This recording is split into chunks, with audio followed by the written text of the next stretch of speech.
वो भी तुम्हारा भी काम नहीं गया उधर भी। ओम शांति। मैं मास्टर सर्वशक्तिवान आत्मा हूँ।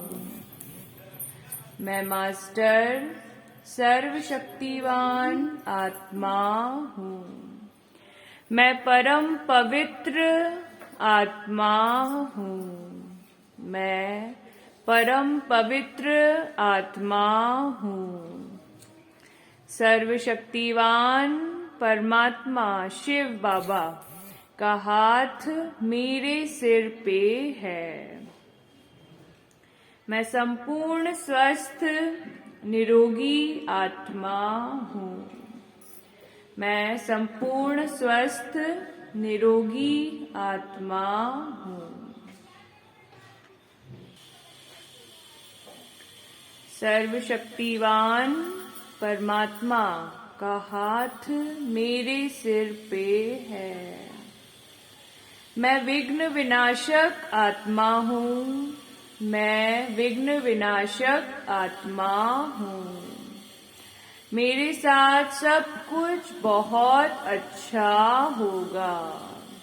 मेरे साथ सब कुछ बहुत अच्छा होगा। शुक्रिया। ओम शांति। आज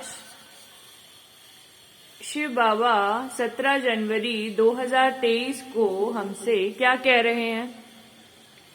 मीठे बच्चे, तुम इस पाठशाला में आए हो। ये क्या है? पाठशाला, क्लासरूम है ये। यहाँ पे टीचर्स हैं, स्टूडेंट्स हैं, है ना। बाबा हमें ब्रह्मा भोग खिलाते हैं। तो ये स्कूल है हमारा, एक गॉडली स्कूल, परमात्मा का स्कूल है ये। अपनी ऊंची तकदीर बनाने तुम्हें निराकार बाप से पढ़कर राजाओं का राजा बनना है ना। प्रश्न है, कई बच्चे हैं भाग्यशाली लेकिन बन जाते हैं दुर्भाग्यशाली। कैसे? उत्तर है, वह बच्चे भाग्यशाली हैं जिन्हें कोई भी कर्म बंधन नहीं है, अर्थात कर्म बंधन मुक्त हैं, परंतु फिर भी यदि पढ़ाई में अटेंशन नहीं देते, बुद्धि इधर उधर भटकती रहती है, एक बाप जिससे इतना भारी वर्षा मिलता है उसे याद नहीं करते हैं, तो भाग्यशाली होते भी दुर्भाग्यशाली ही कहेंगे। जो बच्चे परमात्मा को याद न करके अपनी बुद्धि यहाँ वहां भटकाते हैं, है ना, तो बाबा क्या कह रहे हैं? उनको हम दुर्भाग्यशाली ही कहेंगे। प्रश्न है, श्रीमत में कौन कौन से रस भरे हुए हैं? उत्तर, श्रीमत ही है जिसमें माता पिता, टीचर, गुरु सबकी मत इकट्ठी है। श्रीमत जैसे सैक्रीन है जिससे यह सब रस भरे हुए हैं। गीत है, तकदीर जगाकर आई हूँ। शिव भगवानुवाच, मनुष्य सब गीता सुनाते हैं तो श्री कृष्ण का नाम लेकर सुनाते हैं। यहाँ तो जो सुनाते हैं कहते हैं शिव भगवानुवाच, खुद भी कह सकते हैं शिव भगवानुवाच, क्योंकि शिव बाबा स्वयं ही बोलते हैं। ये कौन बोल रहा है? परमपिता परमात्मा शिव, जिसकी हमने इतने जन्म प्रतीक्षा करी, जिसके लिए हमने इतने मंदिर बनवाए, जिसके लिए हमने इतना भक्ति मार्ग में कष्ट सहा, वो ही शिव परमात्मा आए हैं हमें ज्ञान गुणों से सजाने। खुद भी कह सकते हैं शिव भगवानुवाच, दोनों इकट्ठे भी बोल सकते हैं। बच्चे तो दोनों के हैं ना, बच्चे और बच्चियां दोनों बैठे हुए हैं, तो कहते हैं बच्चे समझते हो कि कौन पढ़ाते हैं? ये हमें कौन सिखाने आया है? ज्ञान गंगा का स्नान करना सबसे बड़ा स्नान है ना। जो भी ज्ञान गंगा का स्नान करेंगे, उनकी आत्मा जन्मों जन्मों के लिए पावन हो रही है, शीतल हो रही है। तो ये ज्ञान का स्नान करना हर मनुष्य के लिए बहुत जरूरी है। लेकिन मनुष्य भाग रहे हैं, सब माया के पीछे भाग रहे हैं और हमें भी भगाने की प्लानिंग करते रहते हैं। हम प्लानिंग करते हैं कि उनको माया से बचाएं और वो प्लानिंग करते हैं कि हमें माया में फंसाएं। कैसा युग चल रहा है ना। कहेंगे बाप दादा पढ़ाते हैं, बाप बड़े को दादा छोटे को अर्थात भाई को कहा जाता है, तो बाप दादा इकट्ठा कहा जाता है। अब बच्चे भी जानते हैं कि हम स्टूडेंट हैं, स्कूल में स्टूडेंट बैठे ही हैं तकदीर बनाने के लिए कि हम पढ़कर फलाना इम्तिहान पास करेंगे। वह जिस्मानी इम्तिहान तो बहुत होते हैं, यहाँ तुम बच्चों की दिल में है कि हमको बेहद का बाप परमपिता परमात्मा पढ़ाते हैं। बाप इस ब्रह्मा को नहीं कहते हो, निराकार बाप समझाते हैं। तुम जानते हो हम बाप से राजयोग सीख राजाओं का राजा बनते हैं। क्या बन रहे हैं हम? 21 जन्मों के लिए राजा बन रहे हैं। तो ये कितनी बड़ी पढ़ाई है।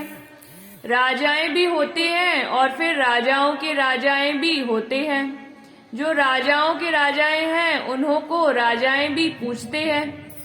यह रिवाज भारत खंड में ही है। पतित राजाएं पावन राजाओं को पूछते हैं। बाप ने समझाया है महाराजा बड़ी प्रॉपर्टी वाले को कहा जाता है। रोज लोग छोटे होते हैं। आजकल तो कोई कोई राजाओं की महाराजाओं से भी जास्ती प्रॉपर्टी होती है।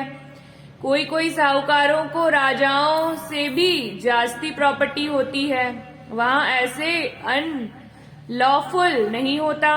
वहाँ तो सब कुछ कायदे अनुसार होगा, है ना। सतयुग में क्या होगा? सब कुछ कायदे अनुसार सबको चलना होगा। ऐसा नहीं कि अपनी मनमर्जी पे चल रहे हैं। अपनी मनमर्जी अब खत्म करनी है हमको अब परमात्मा की मर्जी से चलेंगे तो ही वहां पे जा पाएंगे। स्वर्ग में अगर जाना है तो बाबा को पूरा फॉलो करना है। बड़े महाराजा पास बड़ी प्रॉपर्टी होगी तो तुम बच्चे जानते हो हमको बेहद का बाप बैठ पढ़ाते हैं। परमात्मा बगैर राजाओं का राजा स्वर्ग का मालिक कोई बना नहीं सकता। स्वर्ग का रचयिता है ही निराकार बाप। सब जानते हैं कि ये भारत जो था स्वर्ग था, सोने की चिड़िया था। यहाँ पे देवी देवताओं का राज्य था, है ना। और अब देखिए कैसा हो गया है। ये कलयुग का अंत है। अब फिर से सतयुग आना है। अब पृथ्वी पे सतयुग का ड्रामा चलेगा। तो हमें अब सतयुग जैसा बनना है, पावन बनना है। कैसे बनेंगे? बाबा को याद करके, बाबा की सेवा करके, ज्ञान का स्नान करके सुबह सुबह पावन बन पाएंगे। उनका नाम भी गाते हैं, हेवनली गॉड फादर। बाप साफ समझाते हैं मैं तुम बच्चों को फिर से स्वराज्य देकर राजाओं का राजा बनाता हूँ। अब तुम जानते हो हम तकदीर बनाकर आए हैं बेहद के बाप से राजाओं का राजा बनने। कितनी खुशी की बात है। बड़ा भारी इम्तिहान है। बाबा कहते हैं श्रीमत पर चलो, इसमें माता पिता टीचर गुरु आदि सबकी मत इकट्ठी है, सबकी सैकरीन बनी हुई है, सभी का रस एक में भरा हुआ है, सबका साजन एक है।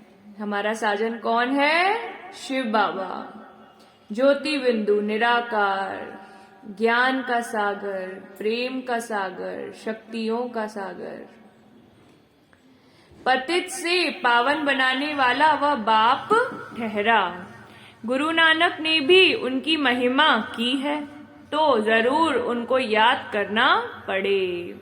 पहले वह अपने पास ले जाएगा, फिर पावन दुनिया में भेज देगा। कोई भी आए तो उनको यह समझाना है कि यह गॉडली कॉलेज है। ये किसका कॉलेज है? परमात्मा का कॉलेज कहाँ कहाँ पर है ये कॉलेज?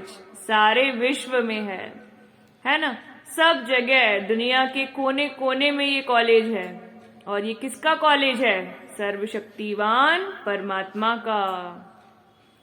भगवानोवाच। और स्कूलों में तो कभी भगवानोवाच नहीं कहेंगे।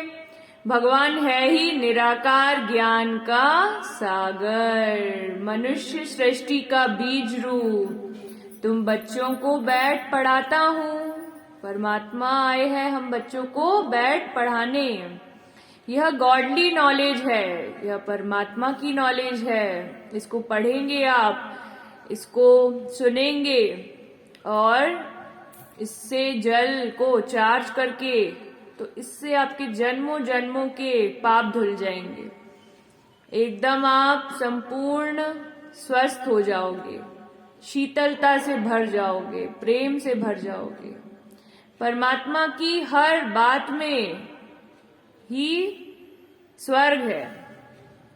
जिसने परमात्मा को पा लिया वो स्वर्ग में पहुंच गया, है ना? अब वापस इस नरक में वापस नहीं आना है, हमें तो स्वर्ग में ही रहना है। अब जिसकी जिसकी जैसी जैसी तकदीर होगी वो स्वर्ग में आएंगे।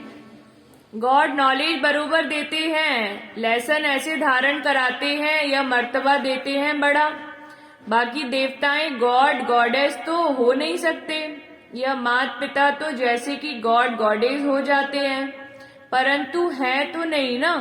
निराकार बाप को गॉड फादर कहेंगे। निराकार जो है ज्योति बिंदु परमात्मा, ये कौन है? हमारे पिता है, सभी आत्माओं के पिता हैं ये। यह बड़ी गूढ़ बातें हैं, आत्मा और परमात्मा का रूप और फिर संबंध, कितनी गूढ़ बातें हैं।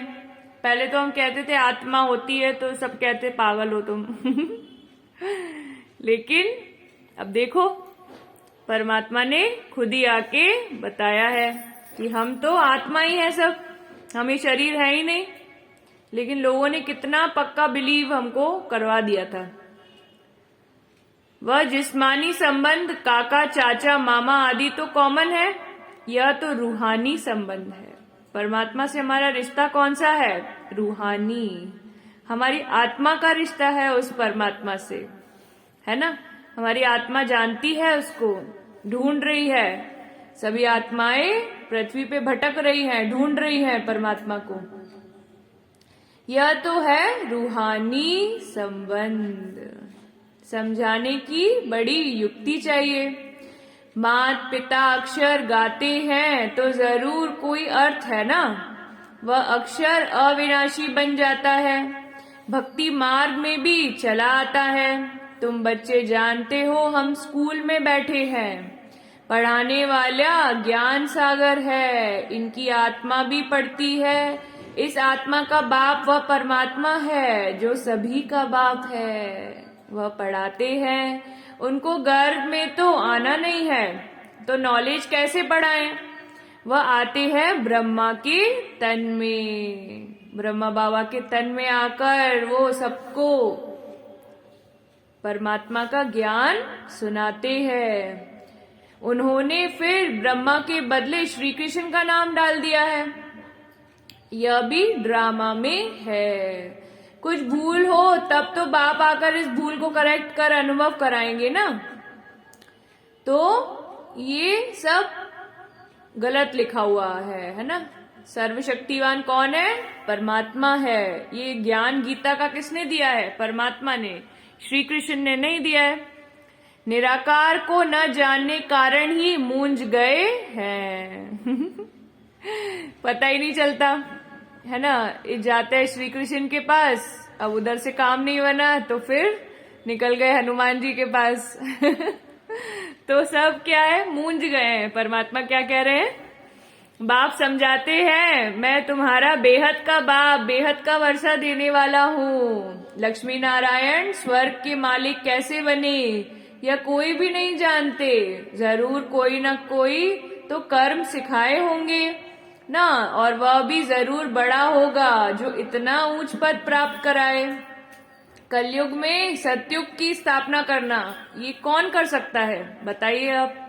परमात्मा के अलावा किसी के अंदर है ये ताकत कि इतनी घोर कलयुग में, इतनी माया के बीच में आके भी हमें पवित्रता और सच्चाई का रास्ता दिखाए। सही रास्ता हमें कौन दिखा सकता है? केवल वह परमात्मा। सारी दुनिया को पतित से पावन बनाने वाला मालिक है वो, है ना? कितना बड़ा रोल है उसका, है ना? उसकी तो महिमा अपरम पार है। समझाते हैं यह बना बनाया ड्रामा है, तुमको चक्र लगाना होता है, इस बनावट को कोई भी जानते नहीं। ड्रामा में कैसे हम एक्टर्स हैं, यह चक्र कैसे फिरता है, दुखदाम से सुखदाम कौन बनाते हैं, यह तुम जानते हो। तुमको सुखदाम के लिए पढ़ाता हूँ, तुम ही 21 जन्मों के लिए सदा सुखी बनते हो और कोई वहां जा न सके। सुखधाम में जरूर थोड़े मनुष्य होंगे। समझाने लिए पॉइंट्स बहुत अच्छी चाहिए। कहते तो हैं बाबा हम आपके हैं, परंतु पूरा बनने में टाइम लगता है। कोई का कर्म बंधन झट छूट जाता है, कोई तो परमात्मा को जान जाते हैं, फिर दुनिया से एकदम परे हो जाते हैं, लेकिन कोई नहीं हो पाते, कोई को टाइम लगता है। कई तो ऐसे भाग्यशाली भी हैं जिनका कर्म बंधन टूटा हुआ है, परंतु पढ़ाई में अटेंशन नहीं देते। ये जो पढ़ाई है इसमें हमें बहुत अटेंशन देना है। सुबह उठ के सबसे पहले मुरली पढ़नी है और सबको परमात्मा के बारे में बताना है। तो उनको कहा जाता है दुर्भाग्यशाली। पुत्र पोत्रे दोत्रे आदि में बुद्धि चली जाती है, यह तो एक को ही याद करना है। किसी में बुद्धि नहीं जाए, क्योंकि वो लोग आपको स्वर्ग नहीं ले जा सकते, है ना? वो तो ड्रामा में आए हुए हैं और चले जाएंगे। जाना तो सबको ही है, लेकिन परमात्मा आए हैं, वो आपको स्वर्ग ले जाएंगे। तो उसी के साथ रहो, उसी को याद करो, उसकी मुरली पढ़ो, पढ़ाओ और उसकी सेवा में व्यस्त रहो, उड़ते रहो उसके साथ, है ना? बाकी ये दुनिया में क्या रखा है? नरक की दुनिया है ये, है ना? क्या क्या कर रहे हैं किसी को कुछ पता ही नहीं है। माया ने सबकी बुद्धि को ताला लगा दिया है। सभी जो है वो पाप करने में लगे हैं। उनको देखेंगे तो फिर हमारी भी बुद्धि खराब होगी। इससे अच्छा है कि केवल परमात्मा को ही देखो, उसी को याद करो, तो वो तुम्हें पार लगा देगा, इस नरक में भी स्वर्ग में ले जाएगा। इसलिए उसको ही याद करो। तुम जानते हो हम राजाओं के राजा बनते हैं, पतित राजाएं कैसे बनते हैं और पावन राजाओं के राजा कैसे बनते हैं, यह भी बाप तुमको समझाते हैं। मैं स्वयं आकर राजाओं का राजा, स्वर्ग का मालिक बनाता हूँ। इस राजयोग से वह पतित राजाएं तो दान करने से बनते हैं, उन्हों को मैं थोड़ी आकर बनाता हूँ। वह बहुत दानी होते हैं, दान करने से राजाई कुल में जन्म लेते हैं। मैं तो 21 जन्मों के लिए तुमको सुख देता हूँ। परमात्मा ने हमें 21 जन्म राजपाट दिया। स्वर्ग था भारत, फिर नर्क बनाया भी। वह तो एक जन्म के लिए बनते, सो भी पतित दुखी रहते हैं। मैं तो आकर बच्चों को पावन बनाता हूँ। मनुष्य समझते हैं सिर्फ गंगा स्नान करने से पावन बनते हैं। गंगा स्नान करने से पावन नहीं बनेंगे। ये ज्ञान का जब स्नान करेंगे तो ही तुम्हारी आत्मा पावन बनेगी। आत्मा को सुकून मिलेगा, शांति मिलेगी और सब कुछ प्राप्त होगा। सब कुछ जो भी आप जीवन में चाहते हो वो सब कुछ प्राप्त हो जाएगा परमात्मा के मिलने से। संतुष्टता, आनंद, सुखी, खुशी, प्यार, और क्या चाहिए आपको बताइए? सब कुछ परमात्मा के मिलने से आपको मिल जाएगा। कितने धक्के खाते हैं, गंगा जमुना आदि की कितनी महिमा करते हैं। अब इसमें महिमा की तो बात है ही नहीं। पानी सागर से आता है, ऐसे तो बहुत नदियां हैं। विलायत में भी बड़ी बड़ी नदियां खोदकर बनाते हैं, इसमें क्या बड़ी बात है? ज्ञान सागर और ज्ञान गंगाएं कौन है? ज्ञान सागर है परम पिता परमात्मा, और हम कौन है? ज्ञान गंगाएं। परमात्मा की हम ज्ञान गंगाएं हैं। कितनी बड़ी बात है कि हमें परमात्मा ने इतना इम्पोर्टेंट काम दिया है। यह तो जानते ही नहीं शक्तियों ने क्या किया, कुछ भी जानते नहीं। वास्तव में ज्ञान गंगा अथवा ज्ञान सरस्वती या जगदम्बा है। जगदम्बा है मम्मा।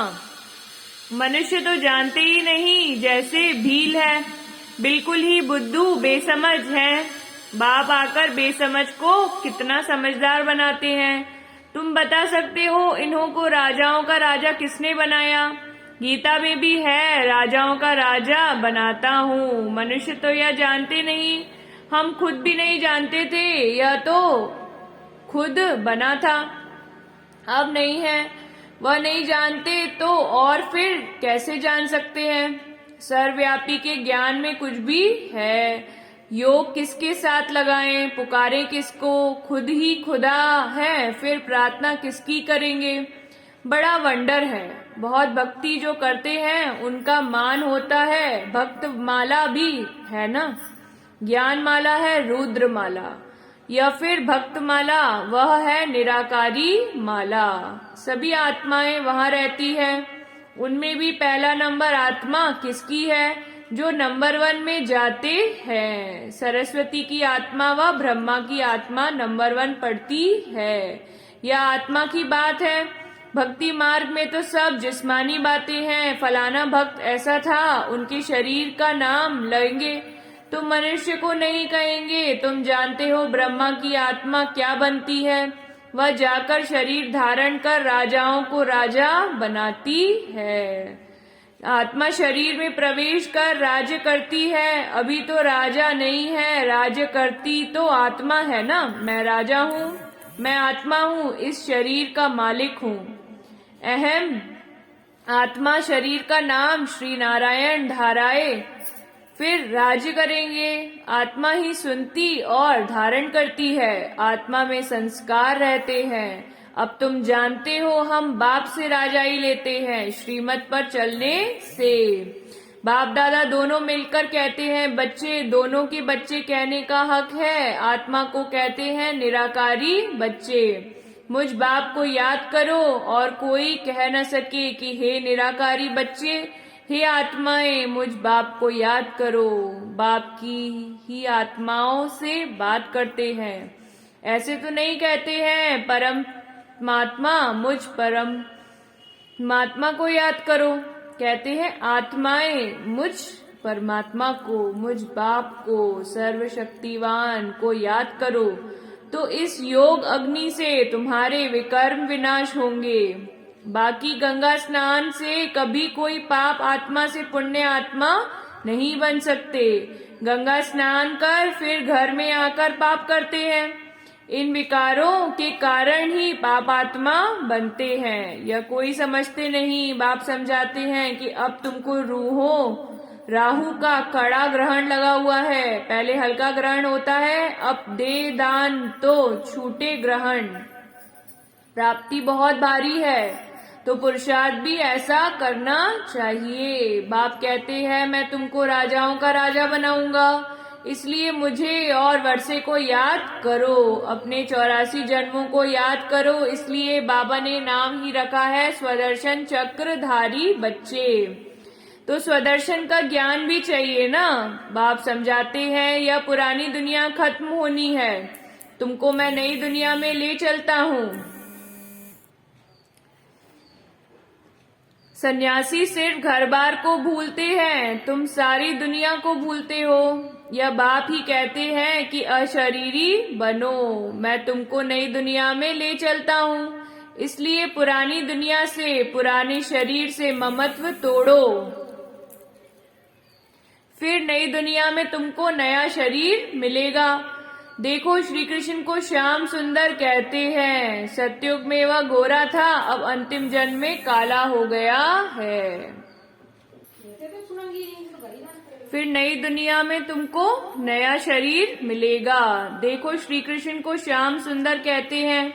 सतयुग में वह गोरा था, अब अंतिम जन्म में काला हो गया है। तो कहेंगे ना, श्याम ही सुंदर बनता है, फिर सुंदर से श्याम बनता है, तो नाम रख दिया है श्याम सुंदर। काला बनाते हैं 5 विकार रावण, और फिर गोरा बनाते हैं परमपिता परमात्मा। चित्र में भी दिखाया है कि मैं पुरानी दुनिया को लात मार गोरा बन रहा हूँ। गोरी आत्मा स्वर्ग की मालिक बनती है, काली आत्मा नर्क की मालिक बनती है। आत्मा ही गोरी और काली बनती है। अब आप कहते हैं तुमको पवित्र बनना है। वह हठ योगी पवित्र बनने के लिए बहुत हठ करते हैं, परंतु योग बिगड़ तो पवित्र बन न सके। जब तक राजयोग नहीं करेंगे तब तक आपकी आत्मा पवित्र बन न सके। या तो सजाएं खाकर पवित्र बनना पड़े, इसलिए बाप को क्यों न याद करें और 5 विकारों को भी जीतना है। बाप कहते हैं यह काम विकार ही आदि मध्य अंत दुख देने वाला है ना। पहले हमको ये बात नहीं पता थी। जो विकारों को नहीं जीत सकते वह वैकुंठ के राजा थोड़ी बन सकते हैं। इसलिए बाप कहते हैं देखो मैं तुमको कितने अच्छे कर्म सिखाता हूँ। बाप टीचर सदगुरु रूप है। योग बल से विकर्म विनाश कराए विकर्मा जीत राजा बनाता हूँ। वास्तव में सत्युग के देवी देवताओं को ही विकर्मा जीत कहा जाता है। वहाँ विकर्म तो होते नहीं। विकर्माजीत स्वतः और विकर्म संवंत अलग अलग हैं। एक राजा विकर्म भी होकर गया है और विकर्माजीत राजा भी हो गया है। हम सभी विकर्मों को जीत रहे हैं। फिर द्वापर से नए नए विकर्म शुरू होते हैं, तो नाम रख दिया है राजा विकर्म। देवताएं हैं विकर्माजीत। अभी हम वह बनते हैं, फिर जब वाम मार्ग में आते हैं तो विकर्मों का खाता शुरू होता है। यहाँ विकर्मों का खाता चुकतू कर फिर हम विकर्माजीत बनते हैं। वहाँ कोई विकर्म होते नहीं। तो बच्चों को यह नशा होना चाहिए कि हम यहाँ ऊंच तकदीर बनाते हैं। यह है बड़े ते बड़ी तकदीर बनाने की पाठशाला। सत्संग में तकदीर बनने की बात ही नहीं रहती। पाठशाला में हमेशा तकदीर बनती है। तुम जानते हो हम नर से नारायण अथवा राजाओं का राजा बनेंगे। बरोबर पतित राजाएं पावन राजाओं को पूछते हैं मैं तुमको पावन बनाता हूँ, पतित दुनिया में तो राज्य नहीं करेंगे। अच्छा, मीठे मीठे सिकी लदी बच्चों प्रति माता पिता बाप दादा का याद प्यार और गुड मॉर्निंग। रूहानी बाप की रूहानी बच्चों को नमस्ते। हम रूहानी बच्चों की रूहानी बाप दादा को याद प्यार गुड मॉर्निंग, नमस्ते, शुक्रिया बाबा। धारणा के लिए मुख्य सार। धारणा के लिए मुख्य सार है बुद्धि में स्वदर्शन चक्र का ज्ञान रखना है। अपनी बुद्धि में ये स्वदर्शन चक्र है बाबा का, इसका ज्ञान रखना है। राहु के ग्रहण से मुक्त होना है। जो राहु का ग्रहण है ये माया का, इससे हमें एकदम मुक्त होना है। श्रेष्ठ कर्म और योग बल से विकर्मों का खाता चुकतू कर विकर्माजीत बनना है। क्या बोला बाबा ने? श्रेष्ठ कर्म करने हैं हमें और विकर्माजीत बनना है। अपनी ऊंची तकदीर बनाने के लिए पढ़ाई पर पूरा पूरा ध्यान देना है। वरदान दिया है बाबा ने, बाह मुक्ता के रसों की आकर्षण के बंधन से मुक्त रहने वाले जीवन मुक्त भव। जो बाहर के रस हैं, ये छोटे मोटे रस है ना, कि चलो हमने किसी को गिफ्ट दे दिया तो थोड़ी देर की खुशी हो गई, किसी को कार गिफ्ट कर दी तो खुशी हो गई। तो ये छोटे छोटे रस हैं, इससे हमें मुक्त होना है। हमें तो परमात्मा का रस मिल गया। हमारी आत्मा को किसका रस मिला है? बाबा का रस मिल गया, तो अब क्या चाहिए? नहीं, उससे बढ़ के तो कोई भी आनंद दुनिया में है नहीं। बाह मुक्ता अर्थात व्यक्ति के भाव स्वभाव और व्यक्त भाव के वाइब्रेशन, संकल्प, बोल और संबंध संपर्क द्वारा एक दो को व्यर्थ की तरफ उकसाने वाले, सदा किसी न किसी प्रकार के व्यर्थ चिंतन में रहने वाले, आंतरिक सुख शांति और शक्ति से दूर, यह बाह मुक्ता के रस भी बाहर से बहुत आकर्षित करते हैं, इसलिए पहले इसको कैंची लगाओ। बाबा क्या कह रहे हैं? इसको कैंची लगाओ, इन रसों को काट दो बिल्कुल। कोई बोलेगा कि अरे आप खा के तो देखो, इसमें बहुत मजा आता है। हम तो बाबा का ब्रह्मा भोग ही खाएंगे बस, है ना। यह रस ही सूक्ष्म बंधन बन सफलता की मंजिल से दूर कर देते हैं। जब इन बंधनों से मुक्त बनो तब कहेंगे जीवन मुक्त। स्लोगन है, जो अच्छे बुरे कर्म करने वालों के प्रभाव के बंधन से मुक्ति साक्षी व रहमदिल है, वही तपस्वी है। शुक्रिया। ओम शांति।